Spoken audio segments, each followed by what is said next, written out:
Hello बच्चों, दर्पण online academy में आपका स्वागत है।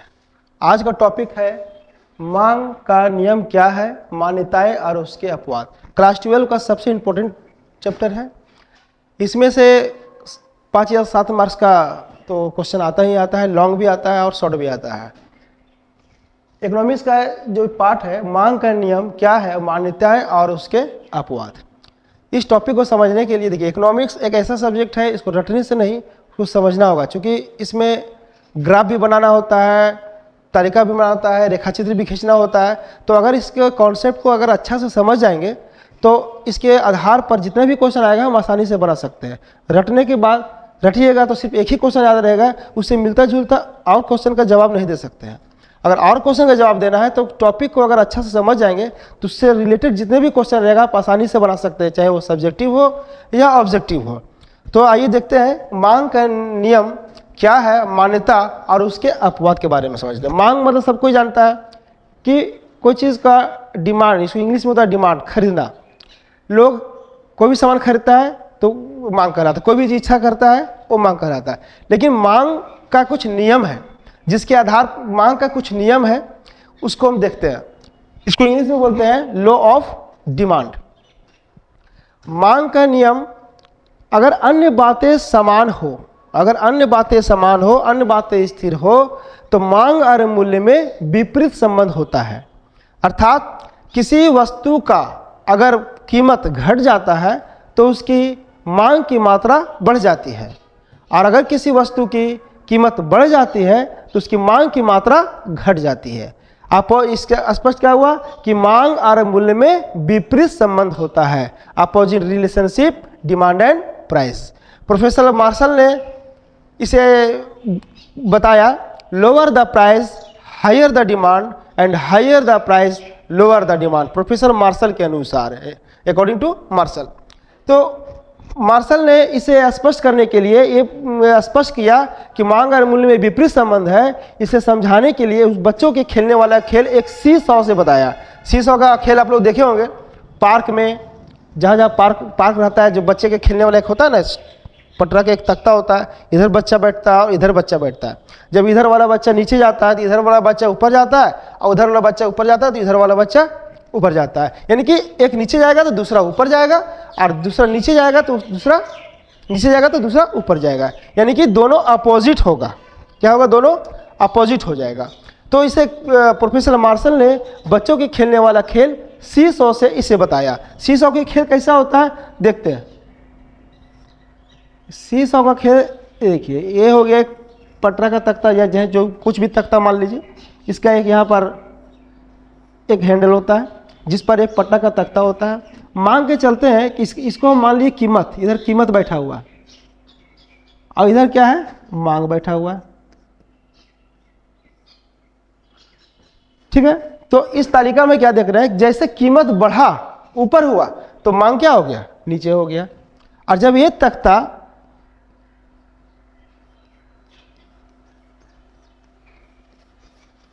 ये ग्राफ भी परीक्षा में आंसर देते समय ग्राफ को भी आप लोगों को लिखना होगा, चित्र को बना के दिखाना होगा। ये हो गया कीमत अकॉर्डिंग टू मार्शल, मांग। इस पटरा के तख्ता यानी कि सी सॉ के खेल से, इसको बोलते हैं हम लोग सी सॉ का खेल एक होता है, देखते होंगे पार्क वगैरह में। तो इस खेल में पटरा के एक तख्ता लिया गया है जिसके एक साइड कीमत को दर्शाया गया और दूसरे साइड मांग को दर्शाया गया। जब कीमत का तख्ता नीचे जाता है तो मांग का तख्ता ऊपर गया, और जब कीमत का तख्ता ऊपर गया तो मांग का तख्ता नीचे आ जाएगा। इससे क्या स्पष्ट हुआ कि कभी भी दोनों का रिलेशन क्या होता है, संबंध क्या है, अपोजिट है। ठीक है, दोनों का संबंध क्या है, अपोजिट है, डिफरेंट। इसमें अब एक चीज देखना चाहते हैं, डिफरेंट क्या है कि मार्शल तो इसे बता दिया, अब इसको हम एक तालिका के द्वारा समझते हैं। मांग की एक तालिका बनता है, तालिका से समझते हैं कि कैसे कैसे मांग और मूल्य में कैसे विपरीत संबंध होता है। इस तालिका को देखते हैं। ठीक है, देखिए बनाते हैं तालिका, इसको बोलते हैं मांग की तालिका। क्वेश्चन परीक्षा में ऐसे भी पूछता है कि मांग की तालिका क्या है, सी सॉ का खेल क्या है, मांग और मूल्य में कैसा संबंध होता है, ये सब भी पूछेगा। ठीक है, तो मांग की तालिका, मांग की तालिका। अच्छा से ग्राफ को समझिए, उसके बाद उसका डायग्राम बनाएंगे, सारा चीज समझना होगा तो आपको सारा चैप्टर आसान हो जाएगा। इसको समझिए, रटिए नहीं। तालिका, एक साइड ले लिए कीमत, कीमत इसको ले लेते हैं वस्तु, वस्तुएं की कीमत। आई एक साइड ले ली इसका मांग, वस्तु का कीमत। चलिए 1 रुपया, 2 रुपया, 3 रुपया, 4, 5 रुपया हो गया, वस्तु का कीमत ले लिए। और इधर ले लिए मांग, ठीक है। इसको चलिए ले लेते, मान के चलिए टमाटर, टमाटर की कीमत पर इसको एग्जाम्पल को हम समझता है। ये तालिका है, एक हम तालिका बना रहे हैं कि मान लीजिए एक साइड में दिया हुआ है वस्तु की कीमत, यानी कि टमाटर का कीमत दिया हुआ है 1 रुपया, 2 रुपया, 3 रुपया, 4 रुपया, 5 रुपया। वैसे ऑटोमेटिक स्वाभाविक है कि अगर हम लोग अनुमान लगा लिए कि अगर हम बाजार गए कि चलिए आज हम 2 किलो टमाटर बाजार से 2 किलो टमाटर बाजार में खरीद के लाना है हमको, और बाजार में अगर अनुमान लगा लिए कि 40-50 रुपये टमाटर होगा, लेकिन जब खरीदने के लिए गए तो हमें टमाटर 10 रुपये किलो मिल गया, तो हम क्या करेंगे, स्वाभाविक है हम उसका ज़्यादा 1-2 किलो बढ़ा के ही लेंगे। और अगर अनुमान से ज़्यादा दाम रहेगा तो स्वाभाविक है कि उसको हम घटा के ही लेंगे। तो यही है मांग का नियम। तो इस तालिका में यह स्पष्ट हो जा रहा है क्या, अगर टमाटर की कीमत दिया हुआ है 1, 2, 3, 4, 5, तो मांग क्या होगा, उल्टा होगा। यानी कि ये 5 1 है तो 5 केजी, 4 केजी, 3 केजी, 2 केजी और 1 केजी। इसके बारे में कैसे लिखना है परीक्षा में कि मांग की तालिका से इस मांग के नियम को समझा जा सकता है। इस तालिका में एक साइड एक में हम लोग वस्तु की कीमत को लिया गया और दूसरे तरफ उसकी मांग को लिया गया। जैसे जैसे टमाटर ऊपर से अगर देखते हैं तो जैसे जैसे टमाटर की कीमत बढ़ते चला जा रहा है वैसे वैसे उसकी मांग क्या हो रही है, बोलिए, घटते जा रहा है। अगर अपोजिट विपरीत देखते हैं, नीचे से देखते हैं, तो जैसे जैसे इसकी कीमत घटते चली जा रही है वैसे वैसे उसकी मांग क्या हो रही है, बढ़ते जा रही है। इससे स्पष्ट क्या हुआ कि मांग और मूल्य में विपरीत संबंध होता है। इसी को क्या कहते हैं हम लोग, मांग का नियम। इसको तालिका बनाने के बाद इसके बारे में हम लोग को यहाँ पर परीक्षा में लिखना भी होगा। क्या लिखना होगा इस तालिका के बारे में, इस तालिका में एक पक्ष में वस्तु के मूल्य को लिया गया, एक पक्ष में उसकी मांग को लिया गया। जैसे जैसे मूल्य बढ़ते जा रहा है वैसे वैसे उसकी मांग घटते जा रही है। इसकी विपरीत अगर देखते हैं तो जैसे जैसे इसकी मूल्य घटते जा रही है वैसे उसकी मांग बढ़ते जा रही है। इस तालिका से यह स्पष्ट होता है कि मांग और मूल्य में विपरीत संबंध होता है। आइए इस तालिका के बाद हम इस मांग के नियम को ग्राफ के द्वारा देखते हैं कि मांग ग्राफ इसका कैसे बनेगा, मांग का नियम का ग्राफ कैसे बनेगा। तो एक साइड इस तरह से ग्राफ कर लिए, यहां पर x दे दिए, ये 0 और ये y दे दिए, o हो गया, 0 नहीं o हो गया। यहां पर हम लोग दे देंगे कीमत, कीमत दे दिए, यहां दे दिए मांग, मांग दे दिए। तो कीमत में क्या क्या है, 1, 2, 3, 4, 5, यानी कि 1, 2, 3, 4 और ये 5 वस्तु का कीमत, यानी कि टमाटर की कीमत जैसे तालिका में बताया गया। कितना दे दिए, 5 दे दिए। अब मांग कितना, 1, 2, 3, 4, 5। लॉन्ग क्वेश्चन परीक्षा में आएगा तो ये सब तालिका भी बनाना होगा, तालिका का वर्णन करना होगा, ग्राफ भी बनाना होगा, ग्राफ का भी वर्णन करना होगा। तो देखिए कीमत कितना है, 1 रुपया, तो मांग कितना, 5 केजी। 1 है तो मांग कितना हो गया, 5। इस तरह से यहां पर कर लिए। 2 है तो 4, 3 है तो कितना, 3, 4 है तो कितना, 2, 2 हो गया 4 में, और 5 में कितना, 1, 5 में कितना हो गया, 1। ये हम लोग ग्राफ बना लिए। ग्राफ बनाने के बाद हम इस सभी को इस तरह से मिला देंगे तो एक रेखा बना, इसको बोलते हैं डी, डी यानी कि demand, D dash, D dash रेखा बना। ये हो गया मांग की रेखा, क्या बोलते हैं, मांग की रेखा। इसके बारे में लिखना भी है, कैसे लिखेंगे इसके बारे में, कैसे इसको डिटेल करेंगे, कैसे स्पष्ट करेंगे, सो देखिए। इस तालिका के बाद हम मांग ये ग्राफ के द्वारा इसको सिद्ध करते हैं। इसमें ओ एक्स अक्ष, नीचे वाले को अक्ष, ये सब अक्ष बोला जाता है। ओ एक्स अक्ष पर वस्तु की कीमत लिया गया, ओ वाई अक्ष पर वस्तु के मांग को दिखाया गया, जिसमें हमें एक रेखा प्राप्त हुआ, डी डी डैश रेखा। इसे क्या बोलते हैं हम लोग, मांग की रेखा। समझ में आ गया तालिका, इस तालिका से ग्राफ कैसे बना, ये क्लियर हो गया, समझ में आ गया ना सारा ग्राफ कैसे बन रहा है। कीमत लिए, ये मांग लिए, इससे एक रेखा प्राप्त हुआ, डी यानी डिमांड को डी से डिनोट कर दिए, डी डी डैश यानी कि मांग की रेखा। ये क्या हुआ, इससे एक स्पष्ट हुआ, रेखा पर ध्यान दीजिए, ये रेखा क्या है, लेफ्ट से राइट साइड में जा रहा है, यानी कि बाईं से कहां हो रहा है, दाईं ओर। एक क्वेश्चन भी बनता है कि बताइए कि मांग की रेखा दाहिनी ओर क्यों झुकती है। मांग की रेखा हमेशा क्या होगा, दाहिनी ओर झुकेगी, बायां से कहां पर, दायां, लेफ्ट से राइट। हमेशा ऐसा क्वेश्चन देता है कि मांग की रेखा दाहिनी ओर क्यों झुकती है। तो मांग की रेखा दाहिनी ओर क्यों इसलिए झुकती है कि मांग और मूल्य में विपरीत संबंध होता है। मूल्य कीमत बढ़ता है तो मांग घटता है, और कीमत घटता है तो मांग की मात्रा बढ़ती है। अपोजिट रिलेशनशिप होता है, जिसके कारण मांग का रेखा हमेशा दाहिनी ओर झुकती है। ठीक है, अब ये नियम हम लोग तो सीख लिए कि दोनों में उल्टा संबंध होता है, बढ़ता है तो दूसरा घटता है, दूसरा घटता है तो दूसरा बढ़ता है, यही चीज सीखे। अब इसका मान्यता है, ये मान्यता, मांग के नियम के कुछ मान्यता है, ये मान्यता होगा तो भी मांग के नियम लागू होगा, अन्यथा मांग के नियम लागू नहीं होगा। उस वस्तु में मांग के नियम लागू होगा नहीं होगा जो इसमें आएगा। पहले देखिए, उपभोक्ता की आय का स्तर स्थिर रहना चाहिए। जिस उपभोक्ता पर यह लागू होगा उसका इनकम जो है, आय का जो स्रोत, आय का स्तर जो है स्थिर होना चाहिए, उसमें कोई बदलाव नहीं होना चाहिए। मान लीजिए कि किसी का इनकम 10,000 रुपया है तो उसकी बढ़ोतरी नहीं है, 10,000 है तो 10,000 के हिसाब से वो अपना घर का बजट बनाएगा, 10,000 का ही बजट बनाएगा। सब्जी कितना लगेगा, राशन कितना लगेगा, ये चीज कितना लगेगा, चावल इतना लगेगा, आटा लगेगा, उतना ही का उसका बजट बनेगा। लेकिन अगर उसका इनकम 20,000 हो जाए, 30,000 हो जाए, 40,000 हो जाए तो ऑटोमेटिक है कि उसका मांगने का शक्ति, खरीदने का शक्ति क्या होगा, खरीदने का शक्ति तो बढ़ जाएगा, तो तब लागू नहीं होगा। ये लागू तभी होगा जब उसकी आय क्या होगी, स्थिर होगी। उपभोक्ता के स्वादों और प्राथमिकताओं में परिवर्तन नहीं होगा।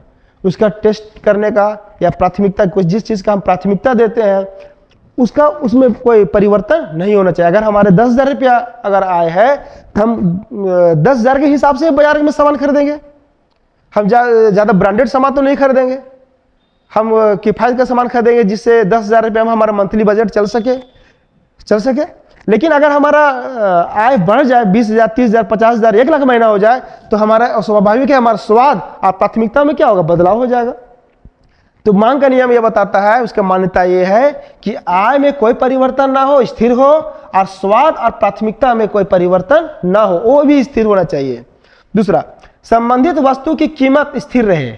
अगर कोई सामान खरीदते हैं तो उसके संबंधित कोई वस्तु है, उससे रिलेटेड कोई वस्तु है, जैसे संबंधित वस्तु में आ जाता है, जैसे मान लिए चलिए कार चलिए या पेट्रोल, कार और पेट्रोल ले लेते हैं। ठीक है, अगर कार का डिमांड अभी जो है बाजार में, मान लीजिए कि 10,000 कार बिकता है हर साल, 10,000 कार बिकता है, और अगर पेट्रोल का कीमत 100 रुपये है, अगर पेट्रोल का कीमत कर देंगे 300 रुपये लीटर, तो क्या उस साल 10,000 कार बिकेगा? नहीं बिकेगा। क्यों नहीं बिकेगा?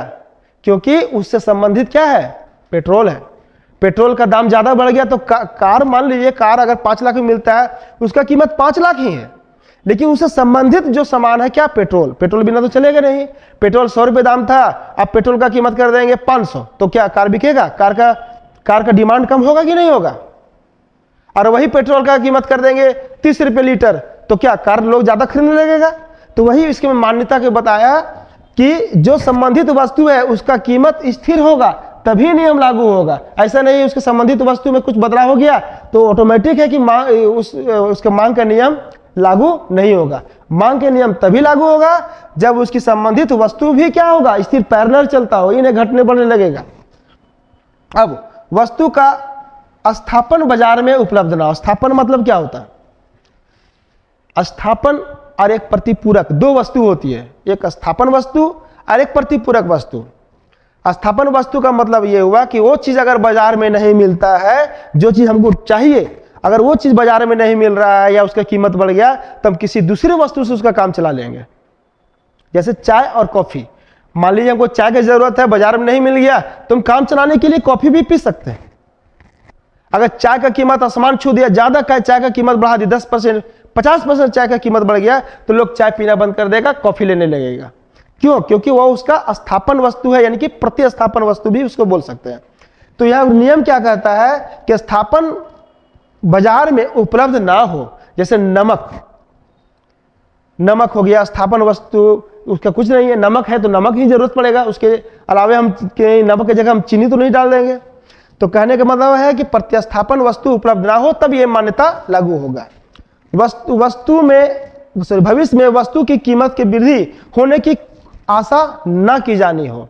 अगर हमें पता है कि कल टमाटर का मूल्य मान लीजिए 10 रुपये केजी था और आज टमाटर का मूल्य 15 रुपये किलो है, तो हम तो जान रहे हैं कि आज टमाटर का रेट महंगा है, यानी कि 5 रुपये बाजार भाव क्या है, बढ़ा हुआ है, तो हमें कम खरीदना चाहिए, यही ना रूल है।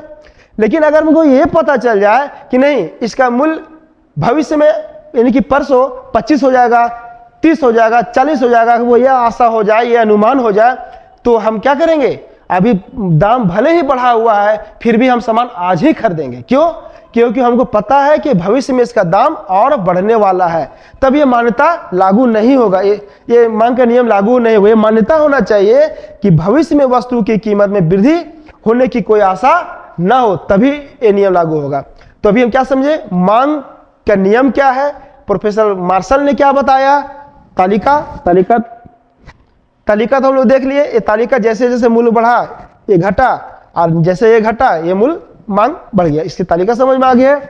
अब मान्यता में क्या समझ में आ गया, उपभोक्ता का आय स्थिर होना चाहिए, उपभोक्ता के स्वादों में परिवर्तन नहीं होना चाहिए, कीमत स्थिर हो, स्थापन वस्तु नहीं, जैसे चाय कॉफी स्थापन वस्तु ना हो, और वस्तु की कीमत में वृद्धि होने की कोई संभावना ना हो। अब हम लोग चलते हैं इसके अपवाद के बारे में।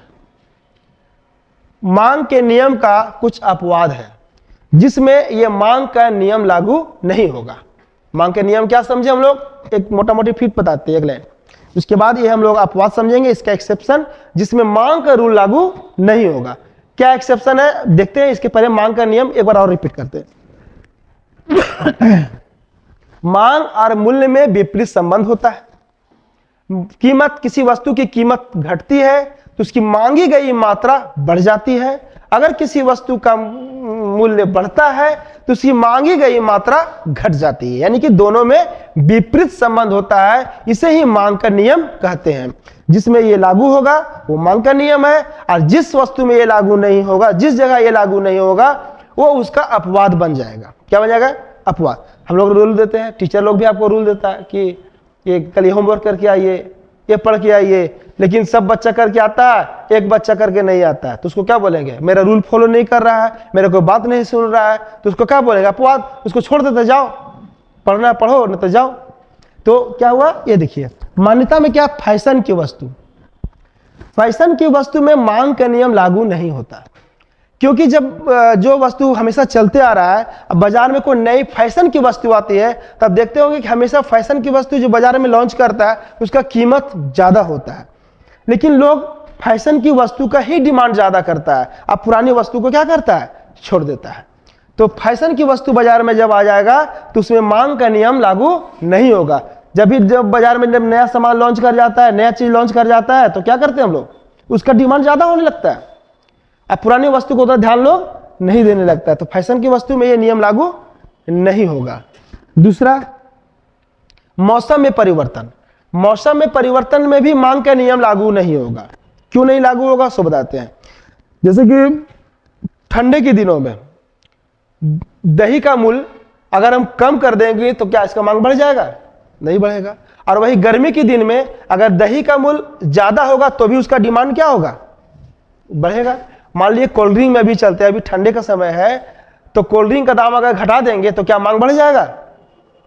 रूल क्या बताया, रूल बताया कि अगर किसी वस्तु का कीमत घट जाता है तो उसकी मांग बढ़ना चाहिए, और मूल्य बढ़ती है तो मांग घटनी चाहिए। लेकिन अगर दही, अभी ठंडे का समय है, अगर दही का मूल्य अगर हम लोग 60 रुपये से 30 रुपये किलो कर देंगे तो भी उसका मांग नहीं बढ़ेगा, क्योंकि मौसम में क्या हुआ, परिवर्तन हो गया। मांग का रूल यहां लागू हुआ नहीं हुआ। क्यों नहीं हुआ? नियम तो कहता है कि जब दाम कम हो जाए तो ज्यादा खरीदिए। तो अभी दही का मूल्य अगर 30 रुपये कर दिए तो ज्यादा तो हम लोग नहीं खरीदेंगे। क्यों नहीं खरीदेंगे? क्योंकि मौसम में क्या हुआ, परिवर्तन हो गया। तो मांग का नियम, मौसम में जब परिवर्तन होगा तो इसका अपवाद है, इसमें रूल लागू नहीं होगा कि मूल्य घटने पर मांग बढ़ता है और मूल्य बढ़ने पर मांग घटता है, लागू नहीं हो। क्यों नहीं? क्योंकि मौसम के कारण। अगला है अनिवार्य वस्तु। अनिवार्य वस्तु में भी ये रूल लागू नहीं होता, मांग का नियम लागू नहीं होता है। अनिवार्य वस्तु का मतलब क्या होता है? जो हमारे लिए अनिवार्य है, जिसको हमेशा हमको यूज करना ही करना है, इसमें मांग का नियम लागू नहीं होता है। जैसे एग्जांपल में चलते हैं, नमक, माचिस,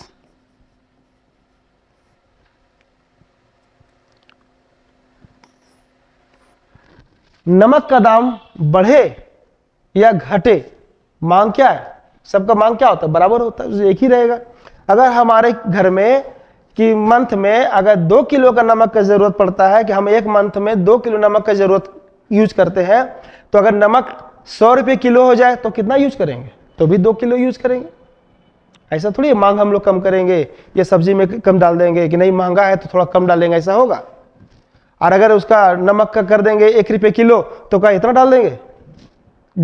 1 चम्मच की जगह हम 10 चम्मच नहीं डाल देंगे? क्यों नहीं डालेंगे? क्योंकि ये मेरे अनिवार्य वस्तु है, इसके बिना हम लोग नहीं रह सकते। कहने का मतलब है कि इसका कीमत बढ़े या घटे, मांग में कोई फर्क नहीं पड़ता। अगर 2 किलो हमारा नमक की जरूरत है तो 2 किलो ही यूज करेंगे, चाहे उसका दाम 100 रुपया हो या 500 रुपया हो या 1000 रुपया हो या फ्री मिल जाए, तो उसका मांग वही होगा। यानी कि अनिवार्य वस्तु में यह नियम लागू नहीं होता है। अगर माचिस का भी हम 1 तिली से अगर हम गैस जलाते हैं तो जब सस्ता होगा तो 5 तिली एक बार नहीं जलाएंगे, 1 ही तिली यूज करेंगे। तो कहने का मतलब है अनिवार्य वस्तु में मांग का नियम कोई लागू नहीं होगा। अगला, उपभोक्ता की अज्ञानता। अज्ञानी व्यक्ति जिसे बाजार के बारे में कुछ पता ही नहीं है कि कल क्या रेट था, आज क्या रेट है, कल क्या रेट होगा, बाजार के बारे में उसे कोई भी जानकारी नहीं है, तो उस व्यक्ति में मांग का नियम लागू नहीं होगा। वो गया बाजार, 5 किलो टमाटर लेके आ गया, कल क्या रेट था, आज क्या रेट है, कल क्या रेट होगा, उसे कोई पता नहीं है, तो उसमें ये रूल नहीं लागू होगा। अज्ञानी व्यक्ति पर उसे कुछ पता नहीं है, गया सामान खरीद के आ गया, उससे बाजार के बारे में जो जानता है तब तो ही खरीदता है सामान, और उसको बाजार के बारे में नॉलेज ही नहीं है, और गया सामान लेके चले आ गया। नेक्स्ट टॉपिक, ये सब इसका अपवाद है। पर्व, त्योहार और पार्टी। पर्व, त्योहार, पार्टी भी इस मांग के नियम का अपवाद बनता है, क्योंकि जब पर्व आ जाता है, कोई त्योहार आ जाता है या कोई पार्टी का समय हो जाता है, तो उस समय मांग का नियम लागू नहीं होता है। नियम क्या बताए, फिर से रिपीट करते हैं, कीमत घटेगा तो मांग बढ़ना चाहिए, और कीमत बढ़ेगा तो मांग की मात्रा घटनी चाहिए। लेकिन जब कोई त्यौहार आ जाता है, देखते होंगे छठ का समय आता है, सामान का दिवस, फल वगैरह का दाम बढ़ता है ना, लेकिन रूल क्या बोलता है, जब दाम बढ़े तो कम मांगिए। लेकिन ऐसा होता है उसको और डिमांड और बाजार खचाखच भरा हुआ रहता है। क्यों, किस कारण? अगर वो पर्व त्योहार के समय ना रहे, नॉर्मल दे रहे और सामान का कीमत रहेगा तो कोई खरीदेगा नहीं। और भीड़ किस कारण है?